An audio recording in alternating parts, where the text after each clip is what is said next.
आदरणीय श्रोतागण, आज कुछ धर्म संबंधी चर्चा हम करेंगे। देखिए, यदि कोई हानिकर दूषित अन्न है या कोई मिलावटी अन्न है तो वो रासायनिक दवाइयाँ आदि डाला हुआ किसी भी रूप में विकृत अन्न है, यदि उसको हम खाना छोड़ देते और खाना छोड़ना भी चाहिए, वो तो हानिकर है। लेकिन यदि उसको खाना छोड़ के क्या हम शुद्ध को भी खाना छोड़ देंगे? शुद्ध अन्न को तो खाना नहीं छोड़ सकते। यदि उसको खाना छोड़ देंगे तो हमारे प्राण सूख जाएंगे।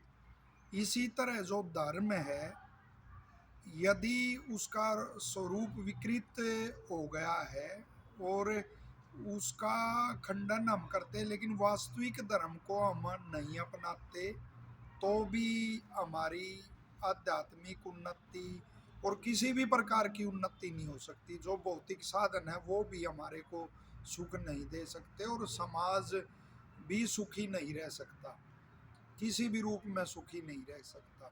तो आजकल ये वो बड़ा चला हुआ है कि जैसे मनुस्मृति की वो कर दी, निंदा किसी ने कर दी, या और उनकी संस्कारों की निंदा कर दी। हाँ, उनकी निंदा कर देते हैं और वास्तविक उसको मनुस्मृति का जो वास्तविक स्वरूप है उसको अपनाओ। अभी हम सूचना मिल रही है कि ये यज्ञ ही मत करो, वैसे ही वो विवाह कर रहे हैं। कोई बात नहीं, आप स्वतंत्र हैं, लेकिन हम भी धर्म के प्रचार में स्वतंत्र हैं। तो बगैर उसके विवाह होना, फिर तो सारे संस्कार ही छोड़ दो। नाम क्यों रखते हो? बच्चे का विवाह पे तो तुमने यज्ञ करके वो फेरे नहीं लिए, क्या नाम भी नहीं रखोगे बच्चे का? वो नाम रखोगे, वो भी वहां भी मनु टकराएगा तुम्हारे को। वो मनु के अनुसार ही है कि नामकरण संस्कार होना बच्चे का। और भी है, जैसे कोई गर्भाधान हो गया, पहले भी संस्कार होते गर्भाधान के बाद। हमारे तो यहाँ का लोक काव्य में भी वो बनी हुई है, इतना महीना लगा रानी ने ये खाना छोड़ दिया, ऐसा व्यवहार छोड़ दिया। पूरी एक रागनी हरियाणवी इस पे बना रखी है। और चरक में सुश्रुत में वो गर्भिणी गर्भ धारण के बाद क्या क्या उसका खान पान, प्रथम मास में, द्वितीय मास में और हर मास में उसका खान पान और वो लिखा हुआ है। क्या इन प्रथाओं को भी खो दोगे? और खो ही दी है तुमने। ये धर्म की हानि करने वालों ने ही इन सब को खो दिया है और इसी कारण उत्तम संतति का वो निर्माण नहीं हो रहा।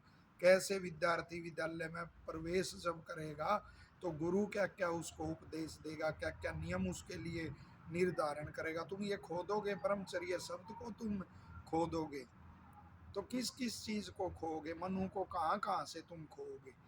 यदि कोई यज्ञ का, यज्ञ से जुड़ी हुई जो सत्य विद्या है, सत्य शास्त्र के अनुसार जो वो करवाते हैं, हमें विवाह संस्कार करवाते हैं, जैसे बड़े ही प्रसिद्ध पुरोहित हैं आर्य समाज के, आचार्य शंभु मित्र शास्त्री जी मेरे साथ खड़े हुए, जब भी विवाह पे वो देते हैं ये कोई ऐसे संस्कार पर उपदेश, और वो देते हैं। एक जगह की तो ऐसी घटना मेरे को सुनाई इन्होंने कि वो जल्दी जल्दी और वो कर रहे थे, जल्दी करो, लेकिन जब इन्होंने सुनाया तो अनेकों ने जो वो कह रहा था ना जल्दी करो, उसको टोका के देखा, कैसी उत्तम बातें बताई। अरे अपने देश में इसलिए शादियां और वो स्थिर रहती थी और अब भी रहती हैं कि वो मंत्र वहाँ पाठ होते हैं, मंत्रों के अर्थ होते हैं कि हम बिल्कुल अटल रहेंगे और एक दूसरे से मिल कर रहेंगे। तो इस तरह से ये सारा, और पवित्र अग्नि के वो परिक्रमा करते हैं, उसके साक्षी करते हैं, चारों ओर घूम के साक्षर वो करते हैं कि बिल्कुल इसी तरह हम स्थिर और वो रहेंगे, एक दूसरे के अनुगामी हम रहेंगे। तो क्यों धर्म की हानि करते हो? जन्म लेता अग्नि जलाई जाती। हाँ, हर बिल्कुल उसमें सही है। यज्ञ का संस्कार है, हर उसमें। और ऋषि दयानंद जी ने हमारे को यही एक उत्तम शैली, वीरजानंद ने उनको पकड़ाई आर्स अनार्स में, क्या अंतर है।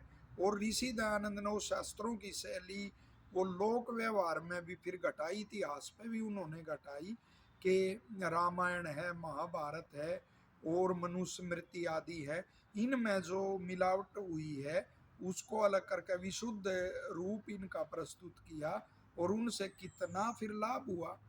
तो वो ऋषि दयानंद के अनुसार के अलावा अतिरिक्त और अनेक समाज सुधारक ऐसे भी हुए जिन्होंने इनका जो अपने आर्य बाद में हिंदू कहलाने लगे कि उनमें जो वो थी कोई त्रुटि ऐसे आ गई थी मिलावट के कारण उनकी परंपराओं में, तो उनका तो उन्होंने खंडन किया, लेकिन सही मार्ग वो दिखा नहीं सके क्योंकि वेद का ज्ञान सही नहीं था। स्वरूप जानते नहीं थे। जैसा आदरणीय शास्त्री जी ने कहा, नाम हम यहाँ लेने का कोई औचित्य नहीं, अनेक ऐसे हुए वेद का जानते ही नहीं थे। कोई वेद को एक आध तो इतने बड़े समाज सुधार कोई उपनिषद कह गए वो वेद को, उनको यही नहीं पता वेद क्या है, उपनिषद में और वेद में क्या अंतर है। तो ऋषि को वेद का वो ज्ञान था, संस्कृत के व्याकरण के बड़े प्रकांड पंडित थे, साथ में आप्त थे और समाधि सिद्ध योगी थे, ऐसणाओं से दूर थे, इसलिए उन्होंने, अनेकों ने तो जानबूझकर भी गलत अर्थ कर दिए स्वार्थ के लिए, उन्होंने वास्तविक अर्थ किए। तो इस तरह से मेरे भाई धर्म की हानि मत करो, धर्म की हानि करके तुम समाज के सबसे बड़े हानि करने वाले हो। बात बात में किसी को जुकाम भी हो गया वो भी मनु को कोसने लगता है, क्या जानते हो। और तुम्हारे नाम ही मनु की परंपराओं के अरबों हैं, वरना नाम ही तुम्हारे विदेशियों जैसे अरबों मिलते, तो सार्थक नाम है हमारे जिनका अर्थ निकलता है। तो इसी तरह संस्कारों को बचाओ और इस प्रणाली को बचाओ, वरना समाज का जो भी जितना बुरा हाल हो रहा है वो उसके जिम्मेदार ही तुम होगे। धन्यवाद।